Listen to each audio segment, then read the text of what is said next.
Selamat pagi untuk kita semua, terutama untuk penonton setia channel YouTube saya. Dan mudahan kita semua dalam keadaan baik dan dalam keadaan sehat.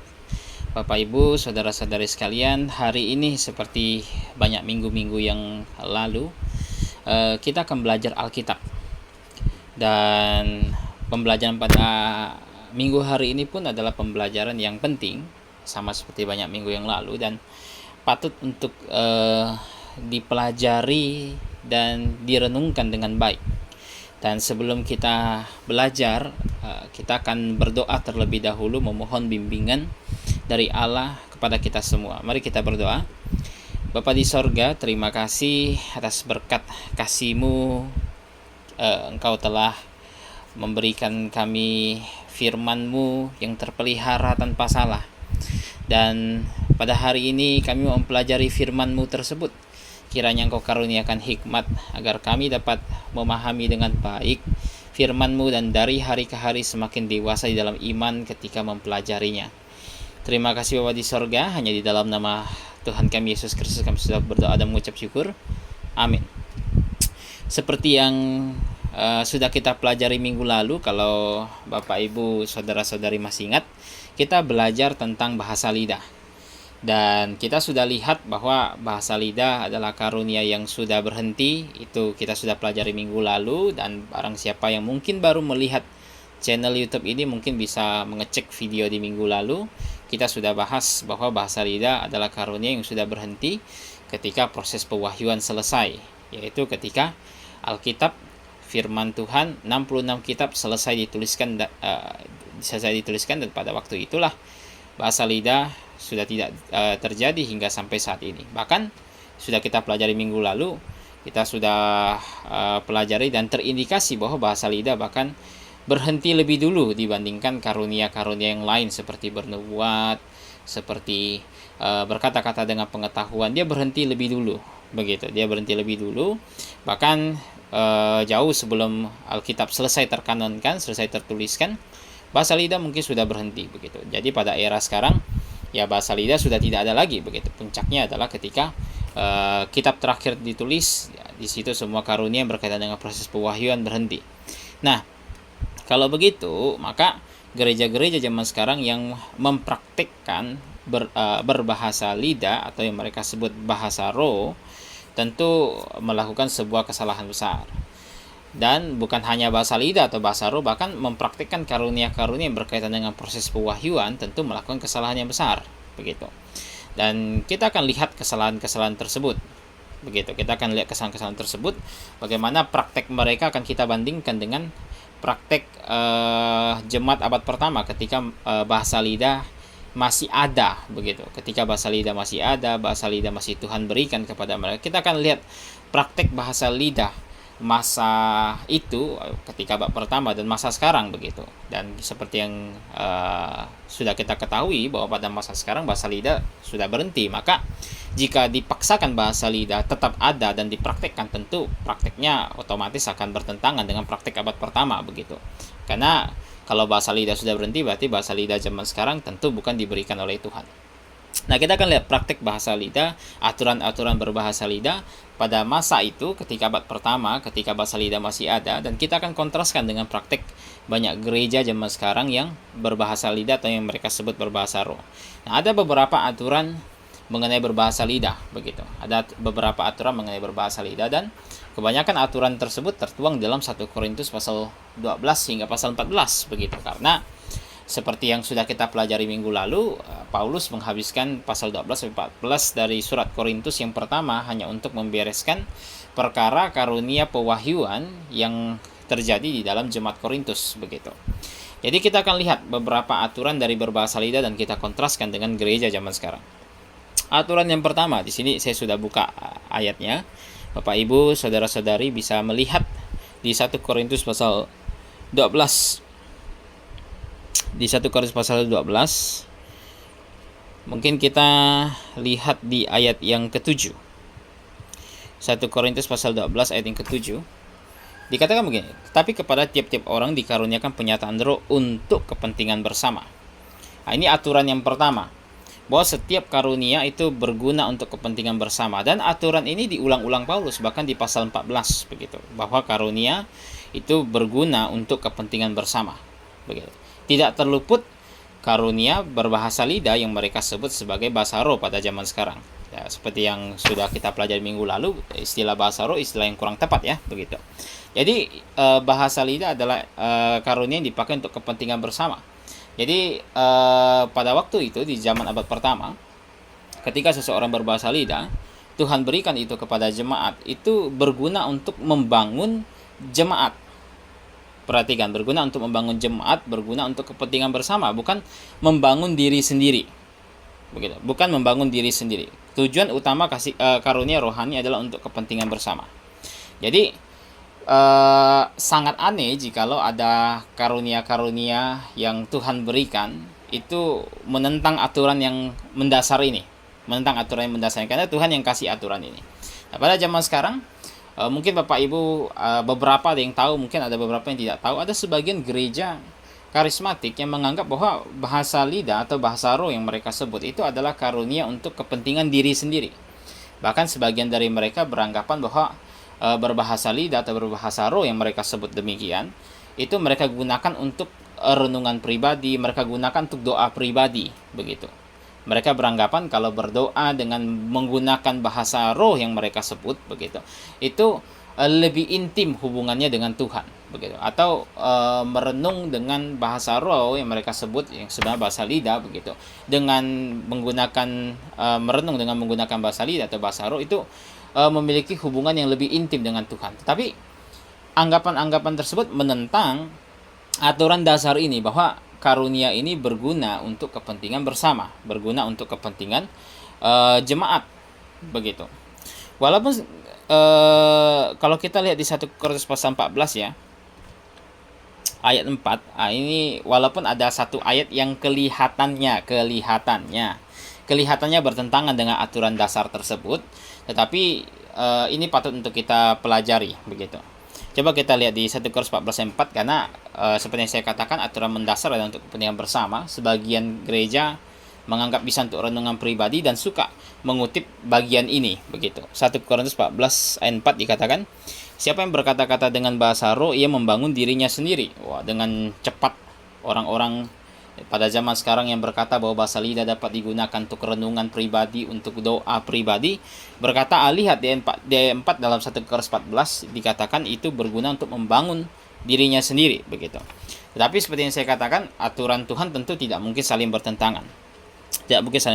Bahkan aturan bahwa karunia pewahyuan yang berguna untuk kepentingan bersama itu diulang-ulang di pasal 14 ini begitu. Nah, kalau begitu apa yang dimaksud di ayat 4 begitu? Yang dimaksud di ayat 4 ini bukanlah sebuah dorongan dari Paulus untuk berbahasa lidah karena itu berguna untuk membangun diri kita sendiri, bukan begitu. Di 1 Korintus 14 ayat 4 Paulus sedang menyindir jemaat Korintus yang berbahasa lidah namun orang-orang tidak mengerti begitu. Yang berbahasa lidah namun tidak ada penerjemah. Nanti kita akan lihat mengenai penerjemahnya. Yang berbahasa lidah tapi tidak ada penerjemah, yang berbahasa lidah tetapi tidak dimengerti oleh orang lain. Ya, di satu sisi mereka terbangun, tetapi itu merupakan sebuah sindiran dari Paulus karena bahasa lidah mereka tidak berguna. Kenapa tidak berguna? Karena tujuan utama karunia adalah untuk kepentingan bersama, begitu. Makanya coba kita lihat ya di ayat ke-11 misalnya 11. Ada 11 dikatakan, tetapi jika aku tidak mengetahui arti bahasa itu, aku menjadi orang asing bagi dia yang mempergunakannya, dan dia orang asing bagiku begitu. Jadi Paulus berkata kalau misalnya seseorang berbahasa lidah, tidak ada penerjemah, tidak ada yang mengerti, ya dia masuk ke dalam gereja, dia menjadi orang asing bagi jemaat begitu, tidak ada gunanya begitu. Dia mau mengajar di situ, dia mau berkhotbah di situ menggunakan bahasa lidah, tapi kalau tidak ada yang mengerti, ya untuk apa begitu? Ini tidak membangun jemaat sama sekali begitu. Bahkan Paulus berkata dia menjadi orang asing bagi jemaat begitu. Kita lihat lagi misalnya ya. Di 16 dan 17. Sebab jika engkau mengucap syukur dengan rohmu saja, bagaimanakah orang yang bagaimana orang bisa yang hadir sebagai pendengar dapat mengatakan amin atas pengucapan syukurmu? Bukankah ia tidak tahu apa yang engkau katakan? Sekalipun pengucapan syukurmu itu sangat baik, tetapi orang lain tidak dibangun olehnya, begitu. Jadi Paulus terlihat dari konteks pasal 14 ketika dia berkata bahwa bahasa roh membangun dirinya sendiri, itu konteksnya adalah dia sedang menyindir jemaat Korintus yang berbahasa lidah namun tidak dimengerti oleh orang lain, namun tidak memiliki penerjemah, begitu. Alhasil adalah mereka menjadi orang asing dari jemaat tersebut. Mereka mau berkhotbah sehebat apapun, mereka tidak akan dimengerti, dan itu tidak akan membuahkan hasil yang baik bagi kebangunan iman jemaat, begitu. Jadi ayat 4 dari pasal 14 sama sekali tidak menentang aturan dasar dari bahasa lidah, yaitu ini adalah karunia yang diberikan untuk kepentingan bersama, begitu. Jadi ya bukan hanya bahasa lidah sih, bahkan semua karunia yang lain, begitu. Ini semua untuk kepentingan bersama. Baik karunia pewahyuan yang muncul di abad pertama, bahkan karunia yang non pewahyuan, misalnya karunia memimpin dan lain sebagainya, begitu. Itu semua tentu untuk kepentingan bersama. Jadi agak aneh kalau misalnya ada karunia untuk diri sendiri. Jadi misal karunia memimpin, yang memimpin diri sendiri, kan aneh, begitu.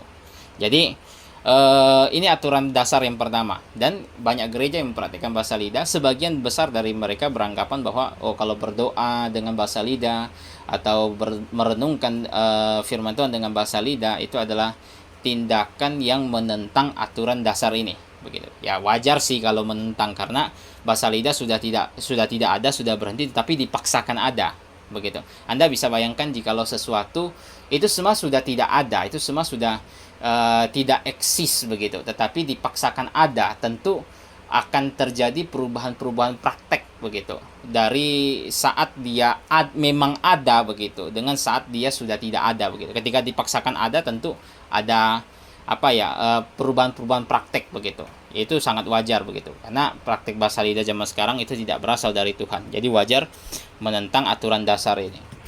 Nah, itu aturan dasar yang pertama. Aturan dasar berikutnya, bahasa lidah haruslah dimengerti, begitu. Ini tadi sudah saya singgung mengenai penerjemah, begitu. Ini semua sangat mengait dengan bahwa bahasa lidah harus digunakan untuk kepentingan bersama, begitu. Ini kita sudah lihat bahwa bahasa lidah itu harus dimengerti, dia harus ada penerjemahnya, begitu. Bahkan di 1 Korintus 14 kita coba lihat ya. Di 1 Korintus 14 ayat 28.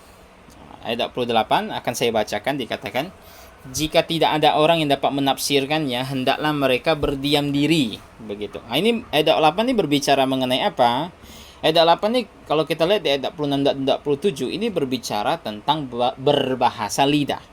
Contoh ya, di ayat 27 dikatakan, jika ada yang berkata-kata dengan bahasa roh, sekali lagi terjemahnya kurang tepat, biarlah 2 atau sebanyak-banyaknya 3 orang, seorang demi seorang, dan haruslah ada seorang lain yang menafsirkannya. Jadi harus ada yang menafsirkan, harus ada yang menerjemahkan, begitu. Ayat 8, kalau tidak ada yang menafsirkan, tidak ada yang menerjemahkan, hendaklah mereka berdiam diri, begitu. Jadi ini aturan mendasar kedua, begitu, bahwa bahasa lidah harus dimengerti.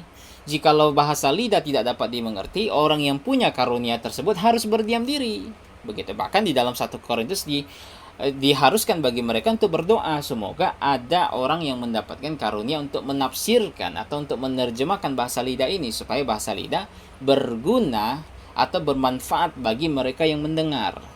Jika tidak ada, mereka harus berhenti, jangan berbahasa lidah. Mereka harus berhenti, mereka tidak boleh mengucapkan bahasa lidah, tidak boleh, begitu. Jadi ini aturan dasar kedua, bahwa itu harus dimengerti. Tetapi kalau kita lihat praktek zaman sekarang, justru sebaliknya, begitu. Bahkan bahasa lidah zaman sekarang bukanlah bahasa lidah yang benar. Nanti kita akan lihat di aturan mendasar yang ketiga, begitu. Bahkan di bahasa lidah zaman sekarang, orang tidak ngerti, tidak paham dengan apa yang diucapkan. Dia hanya ngomong sikalaba-laba, sendalama. Walaupun tidak ngerti tetap hantam, begitu. Tetap hantam saja, begitu. Tidak peduli ada yang menafsirkan atau tidak. Tetapi nanti kita akan lihat bahwa karunia bahasa lidah zaman sekarang itu tidak sama dengan bahasa lidah zaman dulu, begitu. Makanya saya katakan karunia bahasa lidah zaman sekarang yang dianggap oleh gereja karismatik itu semua bukan berasal dari Tuhan, begitu. Jadi kembali ke aturan dasar, Yang kedua, bahwa itu harus dimengerti. Kalau tidak ada yang menerjemahkan, harus berdiam diri. Saya pernah mendengar ada satu orang berkata bahwa dia tidak bisa mengendalikan lidahnya. Lidahnya bergerak dengan sendirinya begitu, dipimpin oleh Tuhan. Dia langsung mengucapkan bahasa lidah tersebut. Tetapi di sini kita lihat sebaliknya begitu. Di 1 Korintus 14 ayat 8 terindikasi bahwa orang tersebut bisa mengendalikan karunia-Nya begitu. Tidak ada karunia yang tak terkendali begitu. Itu ide asing di dalam Alkitab. Saya bingung juga. Saya pernah dengar sih begitu. Mungkin Bapak Ibu saudara-saudari pernah dengar juga orang yang berkata seperti demikian, bahwa ketika dia dapat karunia ini, dia tiba-tiba lemes, tiba-tiba kayak ngefly gitu, langsung mengucapkan dengan sembrono yang mereka sebut sebagai bahasa lidah atau bahasa roh begitu, tanpa mereka sadari. Begitu, ada penerjemah, tidak ada penerjemah, langsung saja ucapkan begitu. Tapi ini ide asing begitu. Dia 28 terlihat di sini bahwa orang yang punya karunia bisa berdiam diri begitu. Jadi tidak ada karunia yang membuat seseorang yang memiliki karunia tersebut bergerak dengan sendirinya tanpa kendali begitu. Itu tidak ada begitu. Itu ide asing. Ini aturan dasar yang kedua dalam berbahasa lidah. Nah, aturan dasar yang ketiga, nah ini yang penting juga untuk kita renungkan dan untuk kita pelajari, sehingga kita bisa tahu bahwa bahasa lidah zaman sekarang itu berbeda dengan bahasa lidah ketika abad pertama ketika jemaat-jemaat awal itu mulai begitu. Itu beda jauh. Kenapa beda jauh? Ya wajar sih, bahasa lidah kan sudah berhenti, tetapi dipaksakan ada, ya hasilnya ya begitulah begitu. Aturan dasar ketiga ini adalah bahwa bahasa lidah haruslah bahasa yang sejati. Bahasa lidah itu adalah bahasa yang benar-benar bahasa begitu. Bahasa lidah itu kalau saya deskripsikan ya, bahasa lidah itu adalah karunia ketika Anda misalnya atau saya begitu, kita kan orang yang berbahasa Indonesia. Tiba-tiba misalnya kita hidup di abad pertama begitu, kita mendapatkan karunia ini. Maka pada waktu yang instan, saya orang yang berbahasa Indonesia, pada detik itu juga ketika dapat karunia ini bisa berkhotbah dalam bahasa Jerman. Padahal saya nggak pernah belajar bahasa Jerman, padahal saya belum pernah dengar bahasa Jerman bahkan begitu. Tiba-tiba dengan instan dikasih karunia ini langsung bisa khotbah dengan bahasa Jerman. Nah, itu bahasa lidah. Begitu. Beda dengan bahasa lidah zaman sekarang. Bahasa lidah zaman sekarang bahkan bukan bahasa begitu. Apakah Anda bisa simpulkan bahwa bahasa lidah zaman sekarang itu bahasa begitu? Sikalabalaba, sendalama, sendabaru. Bahkan itu bahasa begitu. Itu bukan bahasa, itu bahkan lebih buruk dari seorang dukun berkomat kamit begitu kan. Nah, kita coba lihat ya. Indikasi-indikasi yang tegas, bahkan bukan hanya indikasi sih, tetapi dengan telak Alkitab nyatakan bahwa bahasa lidah adalah benar-benar bahasa manusia begitu, yang eksis, yang ada di luar sana. Coba misalnya kita lihat perikop klasik tentang bahasa lidah di Kisah Rasul pasal 2. Di Kisah Rasul pasal 2, di sini ada peristiwa pada hari Pentakosta. Dan mungkin Bapak Ibu saudara-saudari sudah banyak tahu tentang peristiwa ini, di mana baptisan Roh Kudus terjadi dan orang-orang berbahasa lidah pada waktu itu. Tapi kita lihat bagaimana bahasa lidah pada waktu itu. Apakah bahasa yang diucapkan mereka adalah komat kamit? Apakah bahasa yang mereka ucapkan tidak jelas atau itu benar-benar bahasa? Coba kita lihat ya. Dikatakan begini. Ayat 6. Ketika turun bunyi itu, berkerumunlah orang banyak. Mereka bingung karena mereka masing-masing mendengar rasul-rasul berkata-kata dalam bahasa mereka sendiri. Mereka semua tercengang-cengang dan heran, lalu berkata, bukankah mereka semua yang berkata-kata itu orang Galilea? Bagaimana mungkin kita masing-masing mendengar mereka berkata-kata dalam bahasa kita sendiri? Ya, perhatikan, yaitu bahasa yang kita pakai di negeri asal kita. Kita orang Partia, Media, Elam, penduduk Mesopotamia, Yudea dan Kapadokia, Pontus dan Asia, Frisia dan Pamfilia, Mesir dan daerah-daerah Libya yang berdekatan dengan Kirene, pendatang-pendatang dari Roma, baik orang Yahudi maupun penganut agama Yahudi, orang Kreta dan orang Arab, kita mendengar, perhatikan, kita mendengar di garis bawahi, mereka berkata-kata dalam bahasa kita sendiri tentang perbuatan-perbuatan besar yang dilakukan Allah. Perhatikan dalam Kisah Rasul pasal 2, ketika bahasa lidah pertama kali terjadi, kita menemukan bahwa para rasul pada waktu itu berbicara dengan menggunakan bahasa yang ada, yang eksis, bahasa yang benar-benar bahasa, bukan celotehan, bukan sebuah gumaman yang seperti zaman sekarang sikalabala, bukan, tetapi mereka berkata-kata dalam bahasa Partia, Media, Elam, Mesopotamia dan lain sebagainya. Jadi ketika mereka berbicara menggunakan bahasa tersebut, bahasa dari para pendatang yang datang ke Yerusalem pada waktu itu untuk memperingati hari Pentakosta. Begitu. Jadi mereka benar-benar berbicara dalam sebuah bahasa, bukan sikalabala, bukan. Mereka benar-benar berbicara dalam sebuah bahasa, dalam Frigia, Pamfilia, Mesir dan lain sebagainya, begitu. Bahkan di ayat ke-6. Nah, ini minggu lalu saya katakan bahwa ya bahasa Yunani, walaupun Anda tidak menguasainya, ya bukan berarti Anda tidak dapat memahami Alkitab, begitu. Alkitab dituliskan oleh Tuhan, diinspirasikan, dipelihara, begitu. Dan isinya itu sangat jelas, terang, begitu. Itu bahkan Anda tidak menguasai bahasa Yunani, Anda bisa mempelajari dan mendewasakan iman lewat belajar Alkitab tanpa menguasai bahasa Yunani. Tetapi dengan menguasai bahasa Yunani bukan berarti jadi tidak berguna, begitu. Justru dengan menguasai bahasa Yunani Anda akan mendapatkan terang yang lebih mendetail, yang lebih terperinci, begitu. Nah, kita coba lihat di ayat ke-6. Jika Anda menguasai sedikit bahasa Yunani akan menjadi sangat baik, begitu.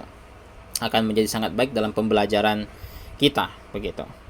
Perhatikan di ayat ke-6, ini saya ganti dulu ke bahasa ke LAI biar yang lain bisa mengikuti. Perhatikan kalimat di bagian terakhir, dikatakan mereka masing-masing mendengar rasul-rasul itu berkata-kata dalam bahasa mereka sendiri, begitu. Perhatikan kalimat berkata-kata dalam bahasa. Perhatikan kata bahasa. Kata bahasa di situ dari kata dialekto. Dari kata dialekto, begitu. Dialekto itu adalah sebuah kata yang akhirnya diadopsi oleh bahasa Inggris menjadi dialek, dan diadopsi oleh kita juga sih, bahasa Indonesia menjadi dialek, begitu. Dialek itu apa? Dialek itu kayak logat, begitu. Dialek itu kayak logat, begitu. Nah, jika kita lihat di ayat ke-6, bahkan di kata yang serupa itu nggak hanya dipakai di ayat 6, dipakai juga di ayat ke-8, begitu. Di ayat 8 muncul lagi kata dialekto, begitu. Muncul lagi kata dialekto yang persis dengan ayat ke-6, begitu. Jadi ini jelas bukan hanya berdasarkan konteks, tapi berdasarkan grammar, begitu. Ketika Lukas pakai kata dialekto atau dialek, ini merujuk kepada bahasa yang sejati. Tidak mungkin merujuk kepada sebuah celotehan gak jelas, sikalaba-laba, sendalama, senda baru. Celotehan gak jelas seperti itu gak ada dialeknya, begitu. Tidak ada dialeknya. Tetapi yang Lukas pakai sih dialek, begitu. Ini dialek hanya dimiliki oleh bahasa yang sejati, begitu. Bahasa yang murni, begitu. Baru ada dialek. Yang bukan bahasa tentu tidak punya dialek, begitu. Begitu. Jadi ini menjadi sangat terang bagi kita bahwa yang dimaksud bahasa lidah itu adalah sebuah bahasa yang benar-benar bahasa. Benar-benar bahasa, begitu. Oke, jadi ini yang penting, begitu. Kalau kita kembali ya, bisa kita lihat di 1 Korintus pasal 12. Ini juga sebuah argumen tambahan yang menunjukkan bahwa bahasa lidah itu adalah benar-benar bahasa, begitu. Benar-benar bahasa, bukan hanya di Kisah Rasul. Di situ kita lihat bukti bahwa rasul-rasul berbicara bukan sikalaba-laba, bukan, tapi menggunakan bahasa-bahasa orang yang hadir pada waktu itu, bahkan dialeknya, begitu. Di 1 Korintus 12 ayat 10 kita lihat, kepada yang seorang roh memberikan kuasa untuk mengadakan mujizat, dan kepada yang lain yang memberikan karunia untuk bernubuat, kepada yang lain lagi yang memberikan karunia untuk membedakan bermacam-macam roh, kepada yang seorang ia memberikan karunia untuk berkata-kata dalam bahasa roh, dan kepada yang lain yang memberikan karunia untuk menafsirkan bahasa roh itu. Perhatikan ya, bagi yang menguasai bahasa Yunani akan sangat terbantu, begitu. Tapi bagi yang tidak menguasai tidak masalah, akan saya perlihatkan di sini, begitu. Perhatikan kalimat ini, kepada yang seorang yang memberikan karunia untuk berkata-kata dengan bahasa roh. Perhatikan bahasa roh di situ. Kata bahasa roh di situ, bahasanya itu dari kata bahasa rohnya itu dari kata genegloson, begitu. Ya seperti saya katakan kan, bahasa roh terjemahan yang kurang tepat, begitu. Ya, di situ menggunakan kata gloson. Gloson itu lidah, artinya lidah begitu. Nah, tapi di sini tambahan ada kata gene, gloson. Nah, gene itu apa? Gene itu bisa diterjemahkan menjadi jenis. Jadi jenis, menjadi ras begitu. Itu terjemahan untuk gene begitu. Terjemahan untuk gene, jenis atau ras begitu. Mungkin akan lebih jelas kalau kita lihat di sini kali ya. Coba saya perlihatkan ya. 1 Korintus pasal 1 Korintus pasal 12 ayat yang ke-10. Nah, baik. Dari kata gene, kalau Bapak Ibu punya aplikasi seperti ini, ketika diklik ini dia memberikan apa? Akar katanya begitu. Akar katanya dari genos begitu. Dari genos begitu. Nah, di Textus Receptus di bahasa Yunaninya, di Alkitab Yunani, di situ digunakan dalam bentuk gene begitu. Nah, gene itu artinya bisa jenis begitu, bisa ras begitu. Jadi perhatikan baik-baik. Paulus berkata bahwa jemaat memperoleh karunia jenis-jenis lidah. Kalau kita terjemahkan literal ya, karena gloson kan lidah. Jenis-jenis lidah atau jenis-jenis bahasa. Karunia jenis-jenis bahasa kalau diterjemahkan literal. Jadi ini cocok dengan pemahaman kita bahwa bahasa lidah adalah bahasa yang sejati. Karena seperti yang saya katakan begitu, ketika saya tidak bisa berbahasa Jerman, saya instan langsung bisa berbahasa Jerman begitu. Ketika saya tidak bisa berbahasa Arab, saya instan langsung berbahasa Arab. Cocok dengan 1 Korintus pasal 12 ayat 10, karena bahasa-bahasa yang eksis di muka bumi ini ada banyak jenisnya. Ada banyak jenisnya. Begitu. Tetapi beda dengan celotehan yang nggak jelas seperti yang saya katakan, sikalaba-laba pada zaman sekarang ya. Bahasa lidah zaman sekarang, sikalaba-laba, sendalama, sendal baru, itu cuma satu jenis. Jenisnya apa? Jenisnya ada celotehan. Begitu. Jenisnya adalah celotehan begitu. Jenisnya adalah sebuah gumaman begitu, nggak jelas begitu. Tetapi 1 Korintus pasal 12 ayat 10 memberitahukan bahwa karunia ini adalah karunia jenis-jenis lidah atau jenis-jenis bahasa. Jadi 1 Korintus 12 ayat 10 mengindikasikan bahwa bahasa lidah adalah bahasa yang sejati. Karena hanya bahasa sejati yang ada di muka bumi ini yang ada banyak jenisnya. Begitu. Jadi ini aturan mendasar yang ketiga, dan tentu aturan ini menabrak semua bahasa lidah zaman sekarang begitu. Bahasa lidah zaman sekarang ya bukan bahasa begitu. Bahkan tidak ada jenisnya begitu, hanya satu jenis begitu. Tidak ada dialeknya begitu. Jadi menabrak semua bahasa lidah zaman sekarang begitu. Nah, aturan mendasar yang lain, misalnya kita lihat, ini saya ubah dulu ke LAI, ini ke bahasa Inggrisnya. Aturan yang lain misalnya, kita lihat di 1 Korintus 14. Mungkin ini aturan terakhir lah ya untuk pembelajaran kita pada hari ini. 1 Korintus 14 ayat yang terakhir, ayat 40. Dikatakan gini, tetapi segala sesuatu harus berlangsung dengan sopan dan teratur. Jadi mengakhiri perikop tentang pembahasan karunia rohani mengenai bahasa lidah, permasalahan bahasa lidah dalam jemaat Korintus, Paulus habiskan dari pasal 12 sampai pasal 14 begitu. Dari pasal 14 Paulus tutup di ayat 40 dengan berkata segala sesuatu harus berlangsung dengan sopan dan teratur, tidak boleh serampangan. Makanya tiap-tiap karunia itu punya aturannya, punya aturan main. Contoh di 1 Korintus 14 kita lihat aturan main dari bahasa lidah. Ini semua sudah dibacakan, tapi kita baca sekali lagi untuk sebagai penekanan begitu. Lagi pula pembacaan sebelumnya itu dalam konteks yang berbeda. Kita lihat ya dari ayat 26 dikatakan, jadi bagaimana sekarang saudara-saudara, bila mana kamu berkumpul, hendaklah tiap-tiap orang mempersembahkan sesuatu yang seorang mazmur, yang lain pengajaran atau penyataan Allah, atau karunia bahasa roh, atau karunia untuk menafsirkan bahasa roh. Tetapi semuanya itu harus dipergunakan untuk membangun. Nah, seperti yang saya katakan tadi kan, bahwa aturan dasar pertama bahwa itu dipergunakan untuk membangun kepentingan bersama diulang-ulang di pasal 14. Ayat 27. Jika ada yang berkata-kata dengan bahasa roh, ini aturan untuk bahasa lidah ya. Biarlah 2 atau sebanyak-banyaknya 3 orang. Jadi diberikan aturan oleh Tuhan pada abad pertama bahwa orang yang berbahasa lidah itu minimal 2, maksimal 3. Minimal 2, maksimal 3. Dikatakan lagi seorang demi seorang, harus gantian, ternyata tidak boleh bareng-bareng. dan harus ada seorang lain untuk menafsirkannya. Nah, ini tadi sudah kita bahas, harus ada yang menerjemahkan, menafsirkan. Kalau tidak ada, nggak boleh ngomong.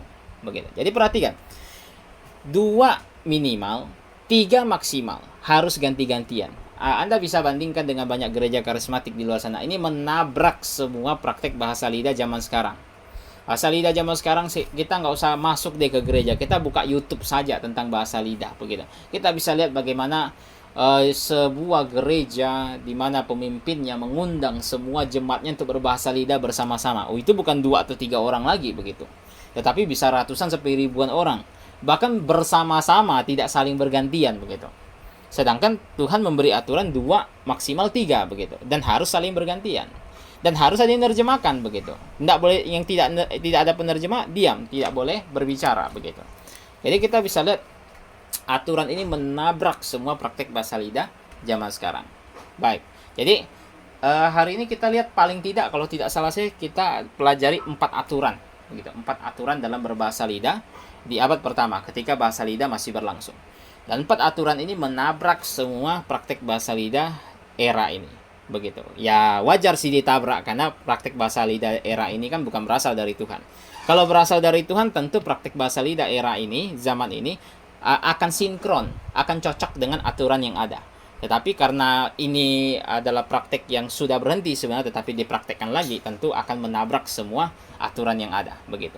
Jadi Bapak Ibu seharusnya bisa melihat dengan jernih dan jelih begitu, bagaimana praktek seperti ini amat berakar di dalam banyak gereja begitu, dan semua praktek ini adalah praktek yang tidak tepat dan sangat salah begitu.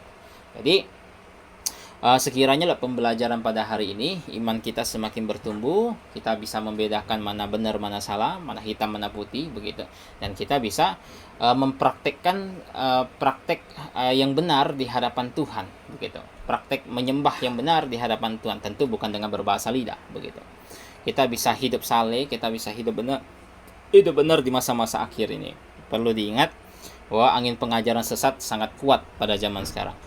Bagi Bapak Ibu, saudara-saudari harus berhati-hati begitu.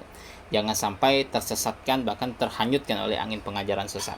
Saya sebagai pembicara dari YouTube channel ini mengucapkan terima kasih bagi para pendengar yang telah mendengarkan, dan jika Anda mendapatkan sebuah berkat, tentu kita harapkan bahwa itu dibagikan kepada banyak orang agar semakin banyak orang yang juga turut mendapatkan berkat.